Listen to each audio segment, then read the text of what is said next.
ஒரு பக்கை கண்டுபிடிச்சிட்டோம். அந்த பக் கண்டுபிடிச்ச உடனே ஃபிக்ஸ் ஆயிடுமா? இல்லைன்னா என்ன நடக்க போகுது அந்த பக்ல? இதுதான் நம்ம இன்னைக்கு பார்க்க போறது defect life cycle. Hi all, welcome back to the session. So இப்போ இந்த செஷன்ல நம்ம டிஃபெக்ட் லைஃப் சைக்கிளை பத்தி ஃபுல்லா பார்க்க போறோம். ஓகேங்களா? ஸோ இந்த மாதிரி இன்ட்ரெஸ்டிங் வீடியோ பார்க்க நம்ம சேனலை சப்ஸ்கிரைப் பண்ணிக்கோங்க. 1 or 3 years, okay, 1 to 3 years experience இருக்க எந்த டெஸ்டர்ஸ் இன்டர்வியூக்கு போனாலும் டிஃபெக்ட் லைஃப் சைக்கிள் பத்தின கொஸ்டின் கண்டிப்பா இருக்கும். ஓகேங்களா? அதுக்காக தான் இந்த இன்டர்வியூ கொஸ்டினை நம்ம கவர் பண்றோம். ஸோ ஃபர்ஸ்ட் டிஃபெக்ட்னா என்ன அப்படின்னு பார்த்தீங்கன்னா, எக்ஸ்பெக்டட் ரிசல்ட்டுக்கும் ஆக்சுவல் ரிசல்ட்டுக்கும் உள்ள டிஃபரன்ஸ் தான் நம்மளோட டிஃபெக்ட். ஓகேங்களா? ஸோ ஃபார் எக்ஸாம்பிள், இப்போ நான் யூசர் ஐடி பாஸ்வேர்ட் கொடுத்தேன் அப்படின்னா, நான் லாகின் ஆகணும், ஹோம் பேஜ் போகணும் அப்படின்றத என்னோட எக்ஸ்பெக்டேஷனா இருக்கும். இல்ல ஆப் கிராஷ் ஆகுது, இல்லைன்னா கரெக்டான பாஸ்வேர்ட் கொடுத்தாலும் எனக்கு தப்புன்னு சொல்லுது, அப்படின்றது எல்லாமே டிஃபெக்ட். கரெக்டா? ஸோ இந்த டிஃபெக்ட் நம்ம என்ன பண்ண போறோம்? நம்ம ஜீரா டூல்ல இல்ல ஏதோ ஒரு டெஸ்ட் மேனேஜ்மெண்ட் டூல்ல நம்ம லாக் பண்ணி ஷேர் பண்ண போறோம் டீமுக்கு. ஓகேங்களா? ஸோ அந்த ப்ராசஸையும் நம்ம வீடியோவா கவர் பண்றோம். இன்னைக்கு நம்ம பார்க்க போறது டிஃபெக்ட் லைஃப் சைக்கிள் மேனேஜ்மெண்ட். ஓகேவா?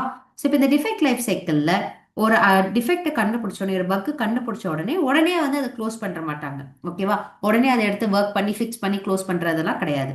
அத ஒரு சில சைக்கிள் ஸ்டேஜஸ்ல போகும் நமக்கு. ஓகேங்களா? அதை தான் டிஃபெக்ட் லைஃப் சைக்கிள் அப்படின்னு சொல்றோம். இந்த டிஃபெக்ட் லைஃப் சைக்கிள்ல என்னென்ன ஃபேஸஸ் இருக்கு அப்படின்றத பார்த்துடலாம். ஓகேங்களா? ஸோ ஃபர்ஸ்ட் ஃபேஸ் பாத்தீங்கன்னா நியூ. நியூனா என்ன அப்படின்னா, நீங்க ஒரு பக்கை கண்டுபிடிச்சிட்டீங்க, அதை டெஸ்ட் மேனேஜ்மெண்ட் டூல்ல போட்டுட்டீங்க. ஓகேங்களா? இதை உடனே வேலிட் பக்கா கன்சிடர் பண்ணிக்க மாட்டாங்க. ஸோ இதுக்கு தான் என்ன இருக்குன்னா பக் ட்ரையாஜ் அப்படின்னு ஒரு மீட்டிங் இருக்கு. அந்த பக் ட்ரையாஜ் மீட்டிங்ல இதை உட்காந்து அனலைஸ் பண்ணுவாங்க டெவலப்பர்ஸ். இது என்ன டிஃபெக்ட், எந்த அப்ளிகேஷன்ல வந்திருக்கு, எந்த டேட்டா யூஸ் பண்ணி வந்திருக்கு, எப்ப வந்திருக்கு, எந்த பில்டில் வந்திருக்கு, எல்லாமே அனலைஸ் பண்ணி அவங்க என்ன பண்ணுவாங்க? இத டூப்ளிகேட் இல்லையா அப்படின்னு கன்ஃபார்ம் பண்ணுவாங்க. ஏன் டூப்ளிகேட் வர சான்சஸ் இருக்கு அப்படின்னா, நாட் நெசசர்லி ஒரு டீம்ல ஒரு டெஸ்டரோ இல்லை 2 டெஸ்டரோ இருக்கணும்னு அவசியம் இல்லை. ஒரு 10 பேர் இருக்காங்கன்னு வச்சுக்கோங்களேன்.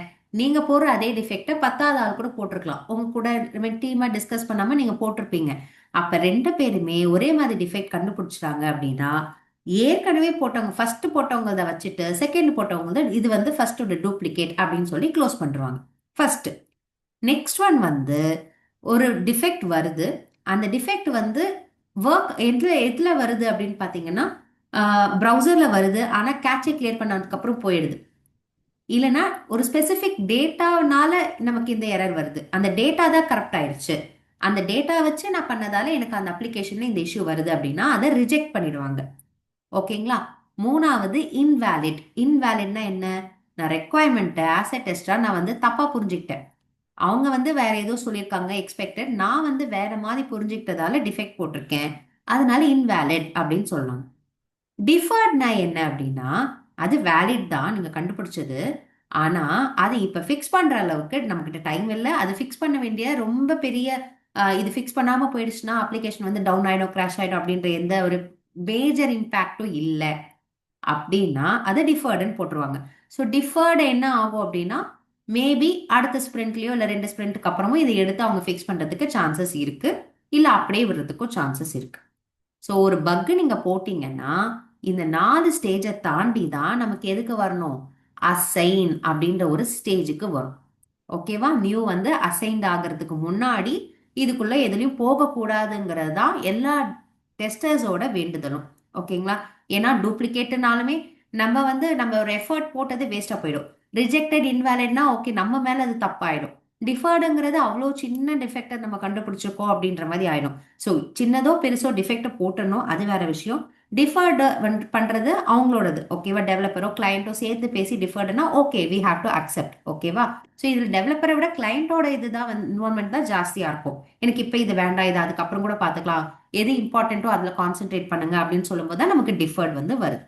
இதெல்லாம் தாண்டி தான் நமக்கு எதுக்கு வருது? அசைன்டுக்கு வருது. அசைன்டுக்கு வருது அப்படின்னா அதை டிஃபெக்டா அவங்க ஒத்துக்கிட்டாங்க அப்படின்னு அர்த்தம். ஓகேவா? ஒத்துக்கிட்டு ஒரு டெவலப்பரை அதுல வேலை செய்யறதுக்கு அசைன் பண்றாங்க. ஓகே, அதுதான் அசைன்ட்.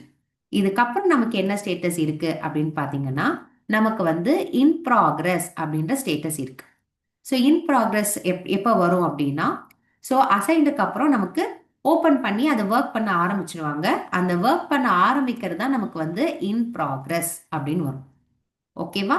ஸோ எனக்கு ஒரு வேலிட் டிஃபெக்ட் வந்துருச்சு. அதை டெவலப்பர் வந்து ஒர்க் பண்ணிட்டு இருக்காரு. ஓகேங்களா? ஸோ அந்த இன் ப்ராக்ரஸ்க்கு அப்புறம் நமக்கு என்ன வரப்போகுது? நமக்கு வந்து அவங்க ரிவ்யூ பண்ணுவாங்க. ரிவ்யூ பண்ணி யார் கூட ரிவ்யூ பண்ணுவாங்கன்னா, டெவலப்மெண்ட் மேனேஜர்ஸ் கூட ரிவ்யூ பண்ணுவாங்க. ஸோ இந்த பக் ஃபிக்ஸ்னால வேற எதுவும் புதுசா வரக்கூடாது. நான் பக் ஃபிக்ஸ் பண்ணும்போது ப்ராப்பரான கோடிங் பிராக்டிஸ், பெஸ்ட் பிராக்டிஸ் எல்லாமே ஃபாலோ பண்ணியிருக்கேனான்றத ரிவ்யூ பண்ணுவாங்க டெவலப்பர்ஸ் வித் தேர் ஃபெலோ டெவலப்பர்ஸோ இல்ல வந்து அவங்க மேனேஜர் கூடயோ. அதுக்கப்புறம் தான் நமக்கு என்ன வரும்? இன் QA அப்படின்னு வரும். இன் QAல வந்துருச்சுன்னா அந்த ஸ்டேட்டஸ்ல இருக்க எல்லா பக்கையும் நம்ம வந்து ரீடெஸ்ட் பண்ணணும்னு அர்த்தம். நாங்க முடிச்சிட்டோம் எங்க வேலையை QAல இருக்கு அப்படின்னு சொல்றாங்க. ஸோ நம்ம எடுத்து ஒன்று ஒன்றா ரீடெஸ்ட் பண்ணுவோம்.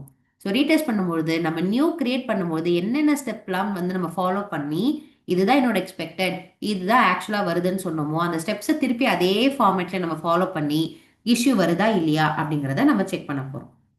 ஓகேங்களா?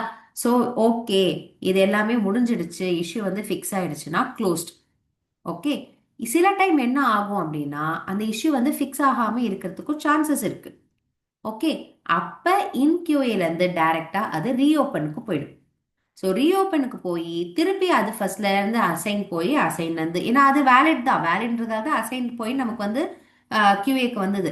அதே ஸ்டெப்பை நான் ஃபாலோ பண்றேன், திருப்பி அதே இஷ்யூ தான் எனக்கு வருது. நான் ரீஓப்பன் பண்ணி அசைனுக்கு போய் அதுக்கப்புறம் திருப்பி இன் ப்ராக்ரஸ் இன் கியூஏ அப்படின்ட்டு ஒவ்வொரு ஃப்ளோவா வரும். ஓகேவா?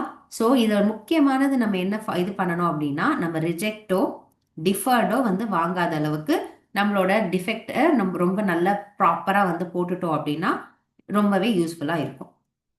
ஓகேங்களா? ஸோ இதுதான் வந்து நம்மளோட டிஃபெக்ட் லைஃப் சைக்கிள். ஓகேங்களா? இது ஏன் முக்கியம் அப்படின்னா இதில் தான் வந்து நம்ம கிளியரா ரெஸ்பான்சிபிள் வந்து எங்கே இருக்கு, யார்கிட்ட இருக்கு அப்படின்றது ஸ்டேட்டஸ் வைஸ் நமக்கு வந்து பிரித்து கொடுப்பாங்க. ஓகே. ஸோ இது QA இன்டர்வியூவில் கேட்குற மோஸ்ட் காமன் இன்டர்வியூ கொஷின். ஏன்னா வந்து 1 to 3 இயர்ஸில் 1 to 5 இயர்ஸ் கூட இப்போல்லாம் சில டைம் இதை வந்து கேட்குறாங்க. ஓகேங்களா? ஸோ அதனால் இதை வந்து கிளியராக புரிஞ்சுக்கோங்க. என்ன டவுட்னாலுமே கமெண்ட்ஸில் போடுங்க, நாங்கள் கிளியர் பண்ணுறோம். ஓகேவா? இந்த வீடியோ உங்களுக்கு யூஸ்ஃபுல்லாக இருந்துச்சுன்னா லைக் பண்ணுங்கள். இந்த மாதிரி வீடியோஸ் பார்க்க நம்ம சேனலை சப்ஸ்கிரைப் பண்ணிக்கோங்க. என்ன டவுட்னாலுமே கீழே கமெண்ட்ஸில் போடுங்க. நெக்ஸ்ட் வீடியோவில் பார்க்கலாம். பாய்.